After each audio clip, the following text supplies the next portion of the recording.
Hey, this is Jeff White with Versatile Fighting Arts and Life and Living Now. And I want to talk a little bit about play. And when I teach classes, whether I'm brought in for seminars or monthly guest instructors, as I have been with a couple of schools, I always like to say, take some time to play. My classes are more like a laboratory. They're labs where you want to get in and explore. Play with the concept that I introduce. And by being able to get this attitude of play, you learn faster, you learn better, it's more enjoyable. So that's kind of what I want to talk about a little bit today, is when in your training, whether it's martial arts, whether it's Qigong, have an attitude of joyful exploration. Have an attitude of play that goes into it. Now, typically like things like martial arts, where a lot of this for me came out of, is associated with discipline, with structure, with rigorous repetitions, and all of that is valid, and all of that is necessary. But beneath the surface of that, beneath the juros, beneath the katas, the sparring drills, and the conditioning, there's a transformative force that is at play, and oftentimes is overlooked. And I use the play on words, but it is just that. It's the idea of play. So as you're integrating play into your personal martial arts training, you'll find that it's not just about lightening the mood, but it's a tool for deep learning, for creativity, for holistic development. That all comes from using this attitude of play into your training. So, and I know for me, when I got started, say in the martial arts, then everything was stiff, and I wanted self-defense, and I wanted, let's break things, let's break people, and one of the first things my teacher wanted me to do was to relax. And when I don't want to relax, I want this power, this anger.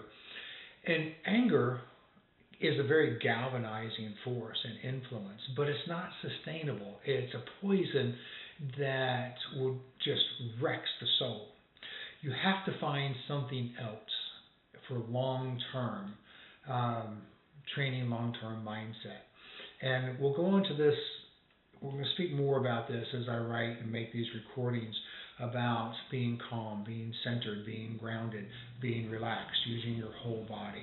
In other words, to quote an author, Peter Ralston, using principles of effective interaction. And all that will come, we're going to discuss more of that because it's fascinating and it is a way to mastery. But the idea of play is also a path to mastery. Within the martial arts, we do have this rigorous sense of discipline and structure, etc., and all that's valid, as I mentioned, and good. But so is play, all right? So is play. So it's not actually the opposite of seriousness. It is a gateway path to mastery. By engaging in play, then neuroscience has shown that the idea of play increases neuroplasticity, the ability of the brain to form new neural connections, new learning. And so that's part of what we want to be able to do. So for martial artists, when we incorporate this sense of play, this sense of exploration, then we're also building in, faster skill acquisition. We're building in better adaptivity. We're building in a more intuitive movement as well. So this is all things we want to be able to look at. So there's different ways we can approach this. In a dojo, in a team setting, then yes, we can make more drills that are fun. We can find things, strap one arm to us and only have to fight with one arm and use that as just being playful. But it's the attitude behind that I'm really after, because you can use that sense of play and should in your personal, your solo drills, your solo work as well. In other words, have fun with it. Look at the mindset. When you're looking at children at play, what are they doing? They don't make mistakes, they're learning. All right, so whoops, if that didn't work, hey, I tried it, it didn't work out. Let's go find something. And when you have partners that are able to do that, then you can have these sparring drills, and sparring is more play, and it's more for learning, and you're helping each other to learn what works, what doesn't work, what can I do in this situation. And in doing so, then we heighten our sense of kinesthetic awareness. And that heightened sense of kinesthetic awareness is what that play helps us to assimilate our actions into this kinesthetic awareness instead of looking at it as just rote drills or something we need to memorize. When we just need to memorize, that's a structured task. Play is something different. We can explore those concepts. We can see what works, what doesn't work. Oh, I need more practice over here in order to build that skill in. Fantastic. So we have this sense of just engaging in things that make us happy.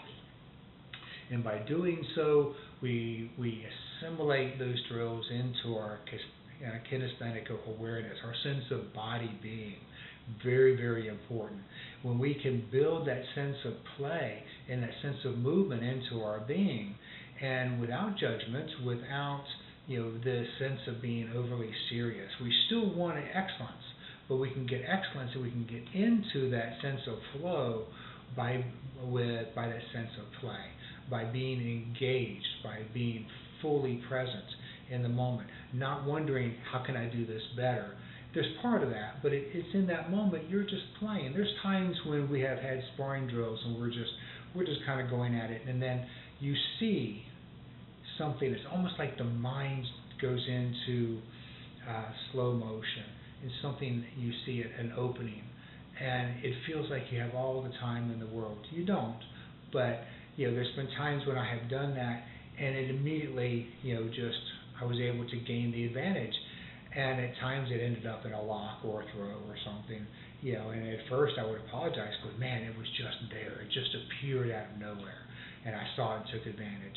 That's part of what you get from this idea of play, is that you can explore those ideas, and you don't have the mindset of I have to do this perfectly, or we don't wait until we have somebody with bad intent coming at us, and now we have to deal with those emotions. We're already learning. Every part of martial arts, even when you're using it combatively, is a sense of serious play, still a sense of play. Take that attitude of this, not quite lighthearted, but this lightness to it, where you're not weighing yourself down, you're not weighing your mind down.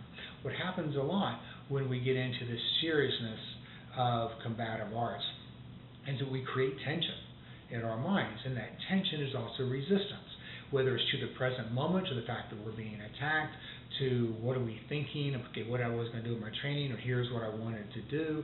And all of that takes us a step or two from present moment awareness. And you want to be present moment and be very much engaged in the moment when you're in that kind of situation, and in your training is part of what the focus is about. So adapting play into that becomes enormously useful and beneficial. So, there's a lot of different things that you can do. Play encourages a sense of improvisation and helping practitioners kind of break free from patterns. So it fosters a sense of flow. Use this. Just use this. And, the play reduces fear. It reduces a fear of failure. It allows the students to experiment without judgment. It builds a sense of emotional flexibility with helping martial artists stay calm and be adaptive in unpredictable situations. And so maybe you're going at it with a partner, you're both playing, you're both learning, and he throws some wild curve. Well, now you've got to deal with that, but you can do that in a fun way where you're being mutually supportive. And so therefore you could act more skillfully when the time comes. And a lot of studies were done on this. There was a scientist, Piaget, that worked a whole lot, if I remember right from my psych days, that used, with children in play, it was a learning mechanism, and that was part of it. And that's, the same thing, is that what the child psychologists learned applies to adults as well. So just to kind of give you some ideas, and of course, as you're doing it, as you're working with play, it builds up resilience, it builds up motivation, it makes things happier, more liable to engage in activities that you're enjoying. So find enjoyment in what you're doing. Seek it out. It doesn't mean there are some times you're going to have to embrace the suck. That's where the discipline comes in. There's some days, I feel like, okay, it's like going to the gym. Some days I may not really feel like this is what I want to do, but I'm going to go anyway. But when I walk into that gym, when I get ready to go, I change my mindset. And I say, okay, I'm going to have fun with this. I'm going to enjoy it. Because if I just go, this is just a duty, then I'm going to make it harder on myself. Now, there are studies that say, as you're developing willpower, when you're doing things that you really don't want to do, then it enlarges different, aspects and areas of the brain because you're building willpower. And that's great, and there's value in that. And sometimes you do need to embrace the suck. Don't get away from that. However, I would view and like to submit that a higher, more skillful way is to find ways to enjoy everything that you're doing. Even when it seems intense, enjoy that intensity. Find ways to enjoy. Find ways to look at this play. Whether it's a serious play or lighthearted play, it's still this play. And let that be get built into your awareness, into your movement. So I hope this helps. So the whole idea with all of this is to enjoy what you're doing. Find a way to inject joy into absolutely everything that you're doing in life, and it will benefit. And that's much easier said than done. I come with a certain intensity, and whereas I can be lighthearted and I smile a lot, there's also times when I'll turn a corner and all that kind of gets shut down as I'm focused and I'm disciplined, and I'm just there to get the job done. And that works for me. However, I have found that that's appropriate at times, but more often than not, I will gain more and I'll learn more if I'll just play.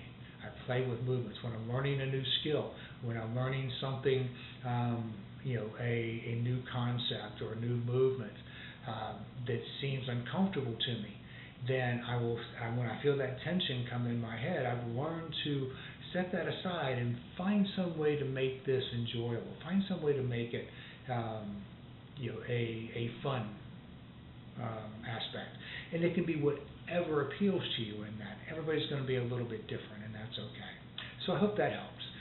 You're welcome to join us. Of course, if you like what you're seeing here, subscribe. If it's Versatile Fighting Arts from the YouTube, then we're looking at more things in martial. If you're seeing this on Life and Living Now, this channel is dedicated to more Qigong, meditation, self-improvement, self-development things. We'd love to have you in with the journey. Feel free to email VersatileFightingArts@gmail or lifeandlivingnow@gmail with any questions, and we can happy to try and answer them here as well. But thanks. Have a great day.